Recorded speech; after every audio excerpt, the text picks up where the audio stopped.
زیادہ تر لوگ وہ ہیں جو فالتو ویڈیوز میں، فالتو چیزوں کو دیکھنے میں اپنا وقت ضائع کرتے ہیں، لیکن ان بد نصیبوں کو قرآن کا ایک رکوع پڑھنے کی توفیق نہیں ہوتی۔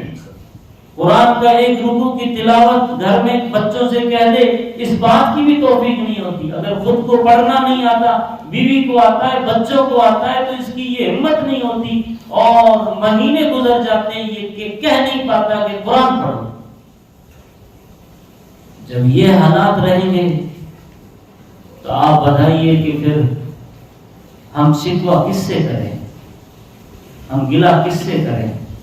گلہ تو اللہ آپ سے کر رہا ہے، شکوہ تو اللہ آپ سے کر رہا ہے کہ آپ نے جو قرآن کو چھوڑ دیا، آپ نے جو قرآن کو پس پش ڈال دیا، اس بیچارے قرآن پر، اللہ کی عظیم کتاب پر دھول مٹی چڑھ جاتی ہے، اس کا کپڑا پرانا ہو جاتا ہے، اس کا کور پتہ نہیں پرانے زمانے کا میلا کچیلا، اس کو یہ توفیق نہیں ہوتی کہ جس طریقے سے وہ اپنے گفٹ کو، اپنے میڈلز کو، اپنے ٹرافی کو سجا کے رکھتا ہے، قرآن کو سجا کر رکھنے کی بھی توفیق نہیں ہوتی۔ یہ ہے مسلمان آج کا، جو قرآن بجلی کی طرح جسم میں دوڑنا تھا، جس قرآن کی تلاوت ہوا کی طرح گھروں میں گونجنی چاہیے تھی، چلنی چاہیے تھی، اس قرآن کے ساتھ یہ حال ہے۔ جس قرآن حالانکہ ہونا یہ چاہیے تھا کہ جیسے آپ کے لیے چھت ضروری، آپ کو اس سے پہلے، چھت سے پہلے قرآن کی فکر کرنا تھا، قرآن کی تلاوت کی فکر کرنا تھا۔ آپ لائٹ خراب ہو جائے، ایک پنکھا چل نہ رہا ہو تو فوراً وہ میکینک کو بلائے گا، اس کو صحیح کروائے گا۔ ایک ادنا سا نل خراب ہو جائے تو اس کو فکر لگتی ہے، لیکن گھر میں برسوں سے اس قرآن کی تلاوت نہیں ہوتی، ایک مسلمان کو توفیق نہیں ہوتی کہ اس کی فکر کی جائے۔ آپ بتائیے کہ پھر کیا ہوگا؟ مکہ مکرمہ میں دو گروپ تھے، ایک یہ تھا جو قرآن جدھر گیا قرآن ساتھ، جدھر بیٹھا قرآن ساتھ، جدھر بات کی تو باتوں باتوں میں قرآن ہی آیا، جب بات کرتا تھا تو قرآن سے۔ اور ایک وہ لوگ تھے جو ہر دھرم تھے، ضدی تھے اور مجرم تھے، ظالم تھے۔ وہ قرآن جو لوگ سنتے تھے وہاں جاتے تھے شور مچاتے تھے، وہاں جاتے تھے بدگمانی پیدا کرتے تھے، وہاں جاتے تھے لوگوں کو کہتے تھے کہ کانوں میں روئی ٹھوس لو، وہاں جاتے تھے مذاق اڑاتے تھے۔ جہاں بھی قرآن کا حلقہ لگتا، قرآن کی تلاوت ہوتی، قرآن کی بات ہوتی، یہ گروپ پیچھے پیچھے جاتا تھا اور ان کا مذاق اڑاتا تھا، شور مچاتا تھا تاکہ بات سمجھ میں نہ آئے۔ یہ سب کچھ ہوتا تھا، پتھر مارتے تھے، گالیاں بکتے تھے۔ نبی خود کو کوئی مجنون کہتا تھا، کوئی دیوانہ کہتا تھا، کوئی شاعر کہتا تھا، کوئی شاعر کہتا تھا، کوئی تکلیف دیتا تھا، کوئی بال کھینچتا تھا، کوئی کپڑے کھینچتا تھا، کوئی کیچڑ پھینکتا تھا، کوئی تھوکتا بھی تھا۔ یہ سب کچھ قرآن کو بیان کرنے والوں کے ساتھ ہوا ہے۔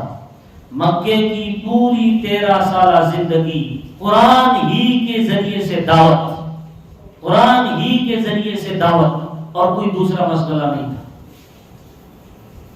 بس موٹی موٹی دین کی باتیں تھیں، چوری چھوڑ دو، زنا چھوڑ دو، جھوٹ چھوڑ دو، بچیوں کو زندہ دفن کرنا چھوڑ دو، اچھے اخلاق سے پیش آؤ، جو نہ دے تم دو، جو محروم کرے تم محروم مت کرو، جو تمہارے رشتے توڑے تم اس سے جوڑو۔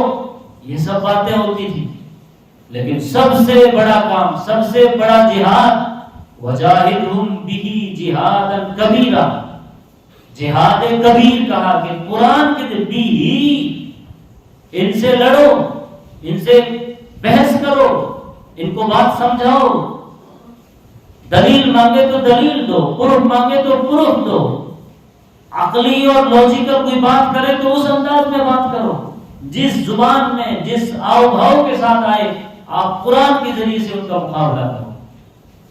وجاہدہم، ان سے لڑو، ان سے جہاد کرو۔ جہاد کہا قرآن کی دعوت کو، قرآن کے ذریعے سے دعوت دینے کو اللہ نے جہاد کہا۔ وہ بھی جہاداً کبیرہ. اور ہم نے دنیا میں ابھی اس وقت بہت ساری تنظیمیں ہیں، بہت ساری جماعتیں ہیں، لیکن بس قرآن کو بہت آخری درجے میں رکھا ہوا ہے. سب سے اوپر اپنا آئیڈیاز ہے، اپنی منطق ہے، اپنا فلسفہ ہے، اپنا انداز ہے، اور کچھ حدیث کی کتابیں ہیں، لیکن قرآن توفیق نہیں ہوتی. بس کوئی کسی پٹی چند صورتیں، چند آیات پڑھ پڑھ کر کے سناتے رہتے ہیں، سمجھتے رہتے ہیں، صحیح کرتے رہتے ہیں. قرآن ایک اتھا سمندر ہے، زندگی گزارنے کا مینیول ہے، طریقہ ہے، ایک آئیڈیالوجی ہے، ایک مزاج بننا چاہیے قرآن کے. کم سے کم تلاوت، نہیں سمجھ میں آتا نہ سمجھو، تلاوت میں بھی وہ فائدہ ہے جو دلوں کو منور کرتا ہے، دلوں کی رنجشیں دور کرتا ہے، دلوں کی کدورتیں دور کرتا ہے، دشمنیاں دور کرتا ہے، محبتیں لاتا ہے، بھائی چارہ لاتا ہے، سکون لاتا ہے.